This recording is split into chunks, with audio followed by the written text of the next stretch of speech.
Welcome to the Shootin' the Q podcast presented by Heath Riles BBQ with tips, tricks, and an inside look at some of the top pitmasters in the game. Now here's your host, Heath Riles. Welcome back to another episode of Shootin' the Q. Of course, I'm joined with my lovely wife, Candace. How are you doing today? I'm good. And we have a very special guest in studio today, Mr. Chris Padley. How are you doing today? I'm doing well. Thank you so much for having me on. So for everyone that don't know Jenks BBQ, can you tell us a little bit about yourself and how you got started? Yeah, I'd be happy to. It's, been cooking obviously for a while. Getting started into the social media space was new to me a couple of years ago. I think it was July 23 or so. And it was my wife, Candy, she talked me into it. I've been cooking and barbecuing and stuff for a little while, just kind of normal weekends for the family. And I would post a video or a picture here and there. And she talked me into signing up for TikTok because before that I had never even been on it. And I said, well, why not? What do I have to lose? And so started TikToks and then started the Instagram and the YouTube and all that. And just started recording and having fun with it and, cooking good food. And just having fun with it. Well, growing up, did your parents cook a lot of barbecue, or did you really do the majority of the cooking in your household before you started doing the videos and things like that? So growing up, no, not a lot of barbecue in my family. We lived all over the country up until the time I was about 10 or 11 years old. And basically have grown up in the Tulsa area ever since then, but not a ton of barbecue. It wasn't until I got into college and in my 20s and 30s that I started doing a lot more grilling. I started off with normal, like a Weber propane grill, and then worked my way up. In my 30s is when I started doing the smoking. They have that joke. In your 30s, you gotta choose. You're either gonna choose World War II history or smoking meats. And I started smoking meats. So started off, had an Oklahoma Joe's offset. I've had one of those vertical electric smokers, moved into the Rectech pellet. And now I've got a, hasty bake and all kinds of stuff. So it just kind of grew as I got, the more I did it, the more I enjoyed it, the better I got, obviously. And you just, the more you do something, the better you tend to get if you're paying attention to it. And so just started having fun with it. And, one thing turned into another, I guess. Well, that's pretty cool.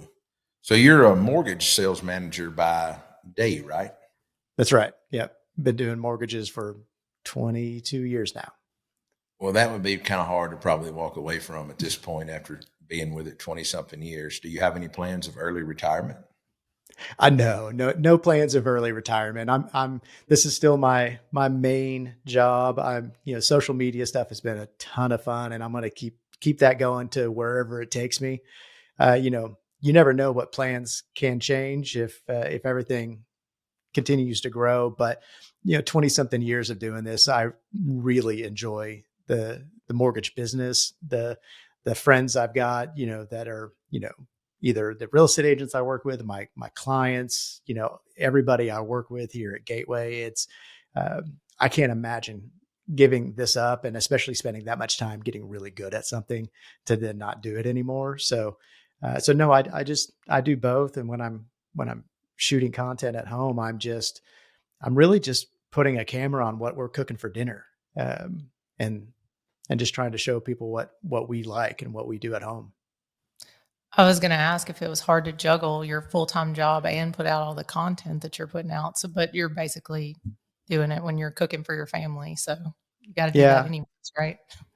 Yeah. And, in my mortgage role, my wife calls me a robot. I'm very detail oriented, and I like my systems and my schedules and stuff. So I'm pretty good at blocking off time and knowing what I'm going to do. So I kind of carry that over into the social media and the barbecue stuff. You can plan all of that ahead, and I write out full full breakdowns of the recipe and what time I need to start this and when I need to do this and when I'm going to shoot that. And so I break it all down into not necessarily a script for what I'm going to say, but what I need to do and when, just like I do at work. And that seems to help a lot. And then the rest of it, the video, the editing and all that stuff, that I just enjoy that. That's just fun. I'm kind of a tech geek. And so I record and edit and do all of that stuff right on my phone. And it's just been a lot of fun. Well, I have to ask, you really enjoy editing? I do. I actually do. I just use CapCut, and Katie laughs at me because she's like, if people knew it only took you 10, 15 minutes to edit one of these videos. But yeah, I've gotten pretty good at it. I like the style that I know what I want and what order I want to do it in.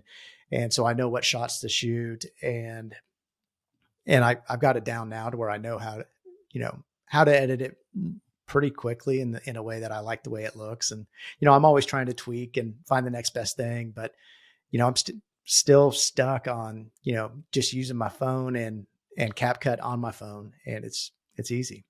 There's nothing wrong with that. I think the cell phone really works better than a camera's in a lot of settings, just because I think platforms give such more priority to. Yeah, they favor that cell phone a whole lot more. And we shoot with cameras a lot, the long form content that we do. Right.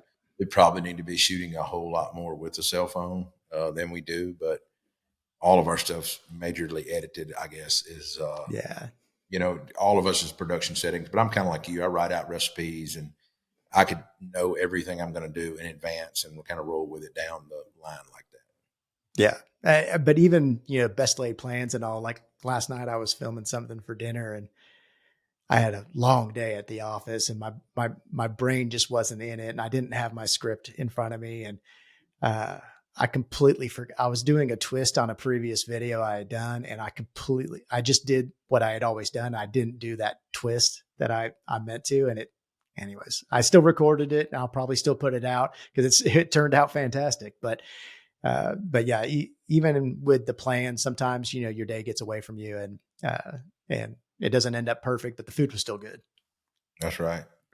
So were there certain people that you watched or learned from that helped shape your approach of how you do your videos? Or did you just kind of say, this is going to be my way and this is the way I want to do it, and just start from scratch?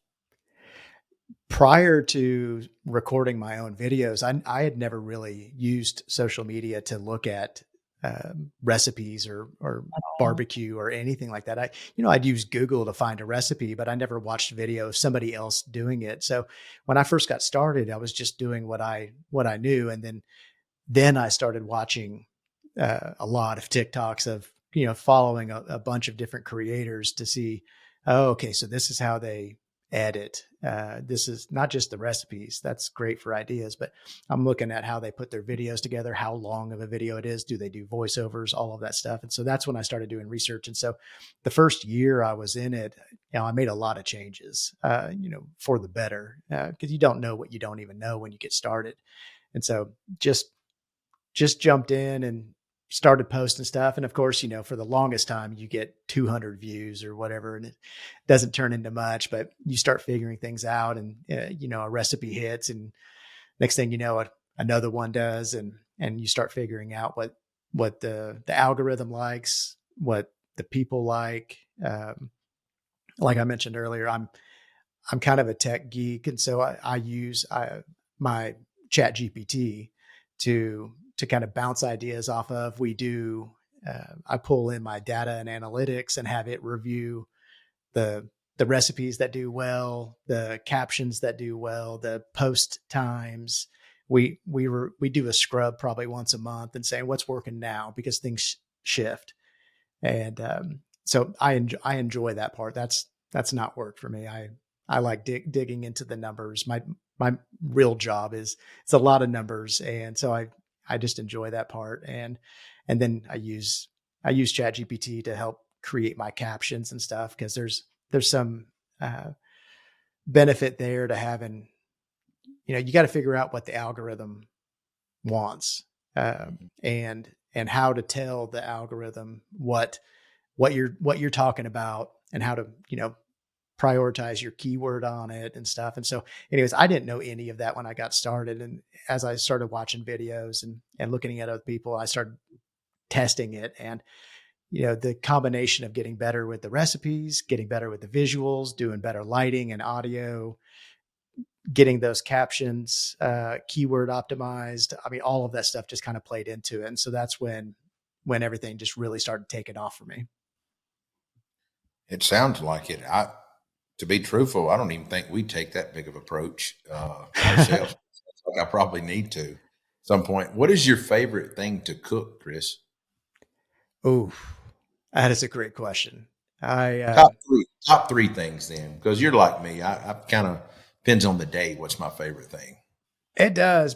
My favorite, like everyday thing, like I could have this once a week, would probably be my wings. I do those 0 to 400 wings on the pellet grill, and we have those so often. It's just one of our favorites. My favorite thing to like cook is a brisket. I love the challenge of taking a big expensive piece of meat and doing it just right and it coming out perfect. And then I've started experimenting with, different flavors and techniques on that. I love the cook of that. And I mean, obviously I love eating brisket, but the cook is fun for that. And, that's the top two. Besides that, I don't follow a ton of trends, but I do have fun. Seeing, I'll save a recipe, a video that I like, it looks good. And I like trying the stuff that we've never had before. And a lot of those things have turned out like really good and end up being in our weekly or monthly rotation. So that's been fun, just trying a bunch of new stuff. I bet. Sounds like it. Do you have any recipes that kind of went viral unexpectedly? Like you just really didn't expect that to go viral? Yeah. I mean, honestly, even to this day, when one does go viral, and, we all have different definitions of that, but when one does really kind of pop off, it's always a little bit of a surprise. Because, I mean, sometimes I'll have a recipe and a video. I'm like, this one's going to do it, and it doesn't. And then I'll record something that I've just like, I have no expectations for, and it'll absolutely just take off. I think the one that comes to mind that I had no expectations for, and it went way bigger than I thought, was the what was it? The chicken Caesar smash burger taco I did. It just sounded good, and it is delicious. And that one, gosh, I think that one's over 4 million on Instagram. Wow. I don't even remember what it did on TikTok, but and the sauces, I had never done a sauce before. And, I came out earlier this year and did a play on like cowboy butter and turned it into cowboy ranch. And that one went nuts. And it is legitimately delicious too. Sounds like it. Well, where do you gather all the inspiration from for videos? Like you said, you sit down and you write out a cadence. Do you have like a planning session, and how many videos do you try to plan at a time when you do sit down and do that? Or is it just daily you do that? Yeah. I mean, I have a running list of recipes that I know I want to hit, and that changes as the year goes and the seasons go, and, doing obviously barbecue heavy during the spring and summer. And now we're getting into, chilies and soups and casseroles and that kind of stuff. But as far as planning, now, besides the recipe itself, I don't really plan ahead. When it's time to sit down and start cooking it is when I'll kind of write things out. And as far as, I've just kind of created my own cadence as far as how I like to film it and what I like to see in the videos. But I've gotten inspiration from so many people. I mean, I watch your videos obviously all the time, and have done quite a few of those. So thank you for that. First getting started, I mean, I've got to give shout outs to, 3 pieces of pecan and Cooking with Daryl. Those guys were, I mean, they blew up during COVID, and they're still just enormous. And so a lot of great ideas as far as, food, but also kind of editing styles and looking at a wide variety of how people do it. I like watching, what's his name? TFTI, his videos. I mean, there's so many great creators in this space, that I don't know. It's still just shocking that, I can even be a small part of it. Well, and I feel the same way too, Chris. I'm friends with Tone and Al and Mike from Blazing Stars. So many I could just keep naming, right? And it's amazing at the amount of good food that everyone puts out, and everyone is watching everybody's videos because, and it is kind of funny on this sometimes too. Like, we don't talk to each other every day like me and Malcolm or Matt Pittman or any of those, Meat Church. But we may all put out a rib video the same week, and none of us knew each other were putting out a rib video. And it's just kind of crazy that all of our minds are kind of working that way of what kind of content we need to put out, or it's just kind of crazy. Yeah. I mean, there's just so many great ideas and creators, and everybody kind of has their own spin on things. And I guess that's what's so great about social media, is everybody gets their own kind of creative outlet on how they want to do things. Have you had any funny or unexpected moments while filming? Oh, yeah. I mean, gosh, if you could put a reel together of all the outtakes, it would probably be, probably not safe to put on the internet. But yeah, I mean, when you're filming outside, it's a lot of things can happen. And I live in a neighborhood, and there's a walking trail that is behind my back fence. And so there's, interruptions and, kids screaming and airplanes going overhead and Garbage truck was always a big one for us. Yeah. Garbage truck was always a big one. The one that gets in the way the most are the flies. You run that smoker all day and it's like bait, like they just know something's going on. And so then as soon as because I like filming my prep and everything outside, it's just, the lighting is so much better. And when they know something's out there cooking, I swear it's like, I won't see them all day. And as soon as I start prepping something, they'll just start swarming. And that's the most frustrating thing when trying to get a good video, get a good shot, is making sure there's nothing else in the way. I know exactly what you mean about that. That's why I changed filming on the inside and then walking out to put it on the grill. And I used to film all my videos outside, all the prep, all that. And I stopped, and I had a screened in patio. And during the summertime, 100 degrees, it just got to be too much. So we would try to rush and film the content up. And, for a couple months there, July and August, and then get back at it and rush again. And I don't know, we finally got to where I just said, I can't deal with this. And so I had bought some hunting ground, and we built a place on it to kind of do our videos and film, and at our farm, we call it. And so now we film on the inside, which is a lot better, controlled environment. That's got to be a lot better. Yeah. And I'm not there yet. Well, you will be one day, I'm sure. Maybe you can come down to cook with us on a Friend series. I would love to have that too. That would be awesome. That would be awesome. Yeah. Sure. Have you had anybody recognize you from any viral recipes, or anything in the store, or anything like that, grocery store? Or any of your clients that you... Yeah, any of your clients, anything like that? At this point, more times than I can count. It's a lot of, I mean, Jenks isn't a big city. I mean, Tulsa's even not really that big of a city, but yeah, obviously friends, but my past clients will come across it. Current clients will find me, the real estate agents I work with. I mean, it's a daily thing at this point. It's really a lot of fun. It is. I agree. I was just talking to some gentlemen at lunch a while ago that come up and told me how much they enjoyed the videos and all that kind of stuff. It's pretty cool. Yeah. Cool. So what's coming next for you? Anything new coming, or? Working on a couple things. I think next is going to be merch. So looking at doing t-shirts, hats, stickers, that kind of thing. Going to get a website up to be able to run that. And then outside of that, I've got plans, I for expanding the website, doing, downloadable recipe cards or something along those lines. I mean, 5-year vision would, hopefully maybe include a cookbook of some sort. But that's really about it. I mean, I do plan to keep it, as my side gig, just having fun on the nights and weekends, and just, I don't know, see where it takes me. Well, nothing wrong with that.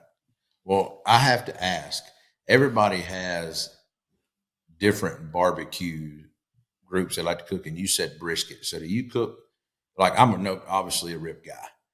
And so do you cook a lot of brisket flats, whole briskets? And on that aspect, I'm going to add to it, have you ever cooked Wagyu and prime and stuff and tried anything side by side to see any comparisons or anything like that? I've never done a side by side. I've never done two at the same time. Again, like I said, I'm cooking for dinner. So even when I cook one, I've got, pounds of leftover that I'm putting in the freezer. But and I've never done a Wagyu. That is on my short list. That's going to happen. I do prefer prime over the choice ones that I've gotten, but I cook both. Every now and then you'll get one that is marked choice that is like, this is close to Wagyu. It's got so much marbling in it.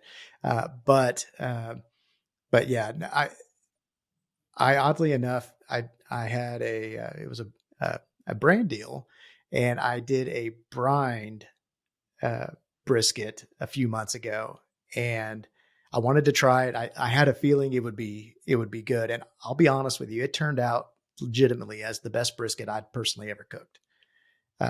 And I'm not going to say I was shocked by it, but it was, I was pleasantly surprised. It was incredible. Wow. Yeah, I'm wanting to make some pastrami myself this year coming up. Never have done a video on that, so that's kind of on my video list to do a brisket pastrami for sure. Yeah. Coming up, I know that we're fixing to start filming turkeys and all that and carrying on. Right. So will you just be doing one turkey for your family and for Thanksgiving? Is that like a tradition with y'all, turkey? We don't eat turkey on Thanksgiving. And especially now with the channel and stuff, I will cook them because, you need to, people want to see it, but we won't eat one on Thanksgiving. We'll have a couple ahead of time. I actually prefer cooking just the turkey breasts myself all day long. I would rather cook 6 turkey breasts and feed a crowd that way than cook 1 or 2 whole turkeys. But I'll do a little bit of everything between now and Thanksgiving, like I'm sure you will. And but yeah, I mean, I enjoy it, but a smoked turkey breast is legitimately one of my favorite smoked meats. It's hard to beat. Well, we get those from Ellington Farms, the big giant turkey breasts, and they're probably 8 or 9 pounds a piece, and there's 2 in each pack. And they come out of Florida. Kevin Green, it's a butcher shop. They're great. We always cook those for Thanksgiving ourselves. We cook 2 of them. We have something people eat. But you can buy the little butterball ones, but then we like doing turkey breast too and whole turkeys. But we still have a traditional meal. So I have to ask, if y'all don't kind of eat that traditional meal on Thanksgiving, kind of tell me what y'all eat now. Is it prime rib or tenderloin? Thanksgiving, we actually tend to go with a Mexican meal. We mix up our holidays, and we've been doing Mexican one thing or another, depends on the year, for Thanksgiving. And then Christmas, we make a lasagna. And in between there, like before Thanksgiving, we'll have some turkey. And then before Christmas, I'll do a ham, or a couple different ham varieties. But on the actual holidays, we don't go traditional anymore. And I actually know a lot of people that do the lasagna route during Christmas. I really do. Yeah. The Italian side of that, basically. Yep. and which we used to be more traditional on Christmas, just like Thanksgiving, and now we've gotten into more. We still do that too, but it seems like we do a Christmas Eve meal of prime rib or beef tenderloin or fillets. It may be steaks and baked potatoes and salad. We try to change it up ourselves. Yeah, it's hard to beat a good prime rib. For sure, especially when it's done right all the way. Right. Well, I'm going to ask, I don't know if you travel a lot, but what are some of the best barbecue restaurants that you've had, whether it's near you in Oklahoma or outside of Oklahoma, in your opinion? Now, okay, so I'm probably going to catch some hell for this, but I don't eat a lot of barbecue outside of my backyard. By a lot, I mean almost none. There are some great barbecue spots here in Tulsa, but I don't go to them. I mean, and my wife and son are the same way. If we've got, a craving for ribs or whatever it might be, I'm cooking them rather than going to a restaurant. So I have like almost no experience going to, the best barbecue restaurants across the country, just because that's not what we tend to go out to eat for. We save that and we do those at home. So what do y'all typically go out to eat? Y'all just a big steak dinner, or do you try to pick other unique restaurants? Mostly either Mexican or Asian, honestly. Lots of sushi and Thai food kind of places. And then there's some great Mexican restaurants in Tulsa.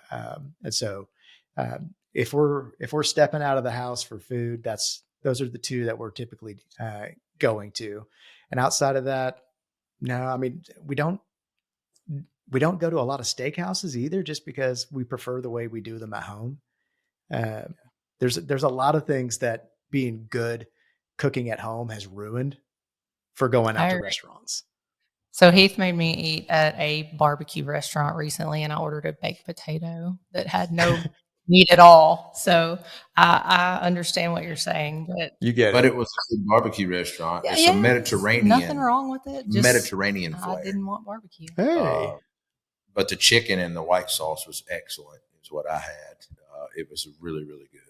And it was Full Moon Barbecue. We had him on the podcast before we stopped going to Atlanta this week. And I really enjoy their white sauce and their chow chow and their chicken. It's really, really good. Their baked potatoes are good too. They have all homemade desserts and all that. There's nothing wrong with their barbecue. They're a lot different than a lot of barbecue restaurants. Barbecue. I'll say that. A lot different. For sure. But I'm with you about the steak thing too. I can go out to a steak restaurant, but 9 times out of 10, I'm not ordering a steak at the steak place. I will probably get a pork chop or fish or something to that extent, because I'm a huge pork chop guy. I like steaks, but now I'm kind of spoiled on pork chops. We have these lard injected pork chops we can buy at some of the butcher shops around here. They come from Stone Farms, and they're about 1.5 to 2 inches thick. And double bone cut. And I can tell you, if you ever have them, you're ruined. It's over. You will not want a regular pork chop or anything ever again. But they're just excellent.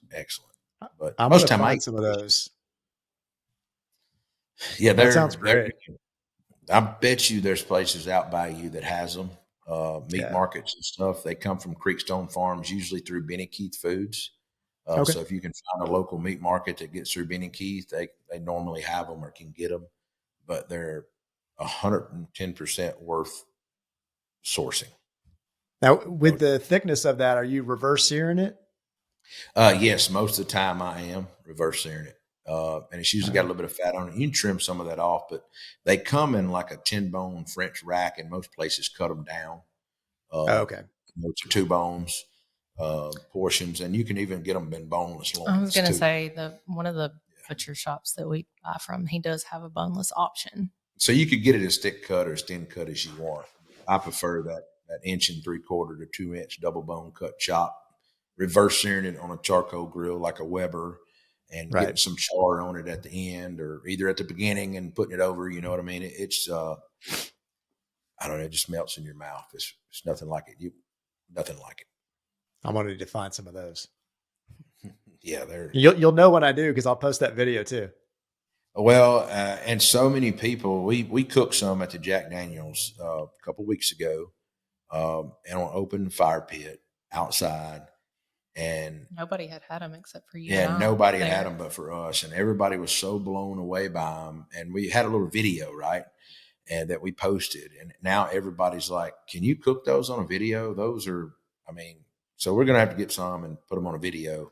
But they're 100% worth trying out and worth finding. You would think that lard injected, most people's cooking a double bone chopped about 145, 140 and pulling it, right? Mm-hmm. It don't matter about these. You can carry it up to 160, 170 and it's still just pouring juice out of it. Oh, wow. Which I don't recommend that, of course. I'm about 138 guy and pull it off.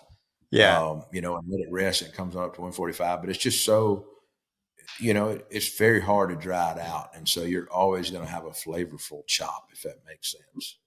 Yeah. All right. I'm sold. I gotta find me some of those. Yeah. Besides that, are there any other recipes on your radar that you're excited to try or that you're going to be doing videos on that you maybe haven't done before? I've got a couple things coming this November and December that I'm excited to try. These are new types of recipes for holiday dishes that I haven't done before, but I'm really optimistic, and so I'm looking forward to getting those done. I'm with you. I'm kind of stepping outside the box this year. I'm not doing everything traditional. I'm doing some different kind of sides and different kinds of things to try to change it up a little bit. Let's just say that. Change it up a little bit from traditional. So it should be interesting to see how that goes this year. I will say I plan on doing tomorrow some maple bacon Brussels sprouts using some of our maple glaze on a flat top. So that should turn out pretty good, I hope. Yeah, it will. It should be. Well, Chris, I just want to thank you for coming on and hanging out with us today. And can you kind of tell everybody where to find you at online and catch up with you? Yeah, absolutely. Thank you again for having me. I'm on all the platforms at Jenks BBQ, JENKS BBQ. I'm also have JenksBBQ.com has my link tree, so links to all my different pages and stuff. And that's where JenksBBQ.com is where I'll end up having the merch and all of that stuff. So yeah, that's cool. Thank you guys again. Well, truthfully, I just can't wait to see what happens in the future with you, because I know you have a bright career with this. I mean, with the social media you're already doing and now knowing how IT driven you are, I would say that you have a long career in this if you want to do that. And I'll tell you, just like I told a lot of people, maybe you retire in 25 years and then really give this social media thing a try. You never know where you're going to wind up. No, I have no idea. I'm having fun while I'm doing it. I'm open to where this takes me. And it's been a lot of fun. And something like this, I mean, this is just, crazy. I never would have expected. So really, thank you. Well, thank you for coming on the show and hanging out with us. And thank you for everything you do for food and barbecue and everything in general, because without people like you, the people would not get to see such unique recipes. And, it gives a lot of people inspiration, is what I tell every creator that does that, because a lot of people are so scared to cook something. The people that step outside the box, it just shows other people that they can do it too. Yeah, I agree with that. I appreciate it. Oh, yeah. Well, thanks for coming on again, and we'll see y'all next time on another episode of Shootin' the Q. If you have any comments or suggestions for future episodes, please feel free to reach out to us on our social media channels. Leave us a review if you've enjoyed the show. And until next time, keep shooting the Q.